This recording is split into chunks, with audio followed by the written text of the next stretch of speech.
Olá, gente, meu nome é Evandro, não sou de gravar vídeo, mas já tem um tempo que eu venho seguindo, vendo alguns vídeos dessa nova galera aí que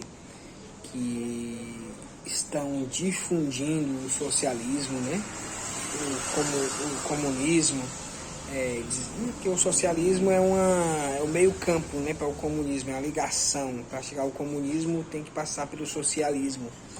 E a gente vê garotos novos de 20 e poucos anos com uma raiva do sistema capitalista, que o sistema comunista é melhor, de que o sistema comunista é a essência humana, e que vai todo mundo conviver ao bel prazer, vai ser todo mundo feliz no sistema comunista. Mas a gente vem, e essa galera estuda muito, tem um cara que eu admiro muito, o Ian. Ele tem um pensamento, uma linha de raciocínio legal, sabe discorrer legal as suas ideias. Mas a gente para pensar, eu acho que essa galera, elas não estudou muito marxismo, né? Angels, não sei a pronúncia. E aí eles estudaram muito essas teorias, né? O socialismo e a transcendência para o comunismo. Mas eu não sei se essa galera está estudando uma coisa que eu sempre estudei na minha vida. Não frequentei uma academia, mas sempre foi um assunto que me chamou a atenção desde muito novo, né? Que foi o desenvolvimento humano, o jeito do ser humano pensar. E eu já li muito sobre isso, já estudei muito sobre isso. É um assunto que me chama a atenção, não para ter um status social ou para jogar um currículo na cara de alguém, ou para dizer que eu sou formado em antropologia, sociologia, filosofia, estudos sociais, não para isso. Eu sempre estudei isso porque eu gosto do assunto, é um assunto que me chama a atenção e me interessa. E essa galera, eu não sei se eles estão estudando o desenvolvimento humano, o ser humano, o desenvolvimento humano. De que forma? Como que o ser humano, desde a sua ancestralidade, lá do homem caçador e coletor, ao seu desenvolvimento, como se decorreu esse desenvolvimento, por que se desenvolveu dessa forma, né? E se você for parar para estudar isso, você vai ver que o acúmulo de capital, ele é do ser humano. O ser humano, desde que ele começou a plantar e a colher, alguns desses seres humanos acumulavam capital. Um cara que tinha mais cevada, por exemplo, pegava um pouco dessa cevada e trocava por vacas, trocava por ovelhas. E agora ele tinha um pouco de cevada e tinha ovelhas. Isso ele acumulou um pouco de capital, certo? E aí, um cara que ia repetindo essa ação, ele ia se tornando um líder social, justamente pela a forma em que ele tinha de disponibilizar bens, né? Tanto para os seus filhos, para sua prole, quanto para os vizinhos, né? E trocar coisas, porque ele tinha mais coisas que os outros que não tinham, e ele tinha mais coisas do que esses outros. E aí a gente para observar que o socialismo é um negócio, uma teoria muito bonita, legal, eu acho legal demais também, mas é impraticável. Ela é impraticável porque o ser humano, em sua essência, ele não vai abrir mão do poder depois que ele chegar a ascender ao poder. Ele não vai abrir mão do seu poder, os seus, para ter uma vida igualitária a todos. Duvido muito. A gente nunca viu isso. A gente nunca viu uma família que ascendeu praticando o socialismo com a ideia, né? Ou então o argumento de um dia colocar a sociedade no estado comunista. Depois que ela ascende ao socialismo, que agora ela é a dona do poder centralizado, né? Como a gente vê por aí alguns exemplos, e que os seus vivem muito bem. Os seus, quando eu falo os seus, é quem faz parte da camaradagem, como eles chamam. Os filhos, os sobrinhos, os primos, as pessoas mais próximas. quando eles ascendem ao poder e esse poder está centralizado neles, você acha que um homem que só vive 80 a 110 anos, ele sabe que ele só vai viver isso, ele sabe que o futuro dele é a morte? Ele vai abrir mão do seu poder pelo um bem comum? Até hoje eu ainda não vi isso. Tá faltando eu ver isso. Se a galera que tem um exemplo para me mostrar sobre isso, os exemplos que eu sei sobre isso é Francisco de Assis, né, que abriu mão do poder, que abriu mão da riqueza e deu as partes para ele. O exemplo que eu sei disso é Jesus Cristo.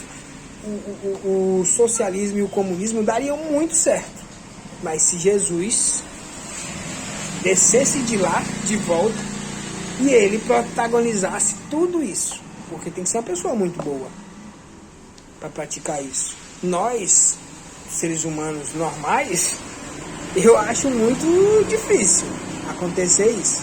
Então, essa galera fala disso como se fosse muito legal, e eles discriminam os burgueses, os senhores, né, como eles dizem. Cara, certo, tem muitos que nasceram em berço esplêndido, né? Nasceram em berço esplêndidos e continuam. O que alguém fez para eles lá atrás, porque quando ele nasceu esse berço esplêndido, alguém construiu isso.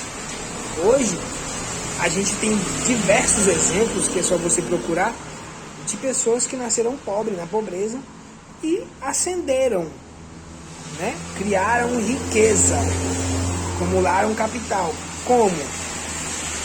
Não é simplesmente indo para um trabalho igual você simplesmente indo para o trabalho trabalhando 8 horas por dia, voltando para casa, você não vai ascender capital, você vai sobreviver. Para acumular capital existe um planejamento muito bom. Esse planejamento é que as escolas não ensinam, mas a gente vê. Eu tenho amigos, dezenas de amigos, que nasceram pobres e hoje são ricos, que eu conheci a história pessoalmente. Não é histórias de eu ouvir falar, não é história, é amigos meus que eram pobres como eu na infância e que hoje são muito mais ricos, hoje tem milhões. Então eu acho que a questão não é essa, a gente deveria parar e estudar como foi o desenvolvimento humano, né?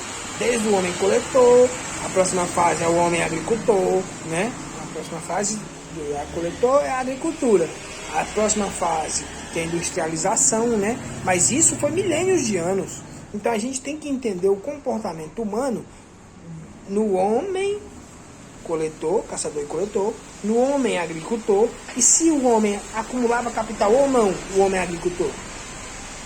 O homem agricultor lá, sem um governo, uma parafernália estatal, sem um governo, alguém que lidera a sociedade. Vocês sabem como se formou os governos? Então eu acho que é por aí. Como se for o governo, não aqui no Brasil, não, na essência humana. Como o ser humano passou a ser governado por outro ser humano. Como se deu essa governabilidade. Então eu penso que é mais ou menos por aí. E tem conceitos que teoricamente são muito bonitos, do socialismo e do comunismo. Mas quando você busca isso, que você estuda desenvolvimento social, desenvolvimento humano, como o ser humano se desenvolveu, você vê que isso não casa. Isso não casa, porque o sistema de retenção, né, de acúmulo de riqueza, quem criou isso? Quem criou o sistema de acúmulo de riqueza? Igual, exemplo, o socialismo foi Karl Marx, né?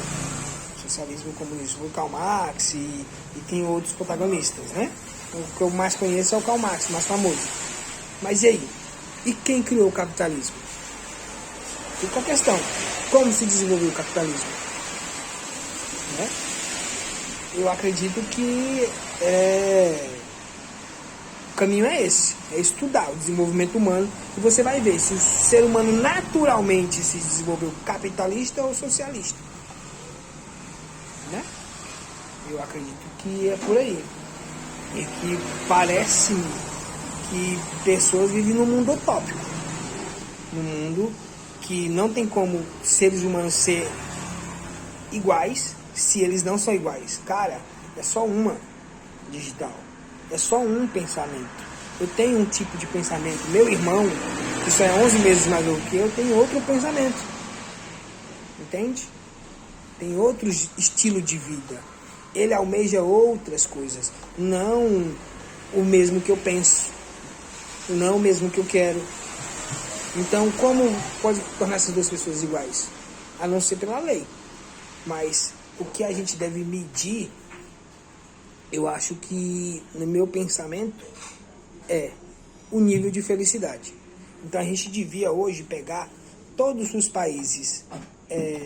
Um estudo, né? Estou lendo um livro muito bom, que é Rápido e Devagar. É muito legal. Que esse livro aqui, ó. É muito legal. Ele chegou até a ganhar o Prêmio Nobel de Economia. E o que a gente vê é o seguinte: o que devia ser medido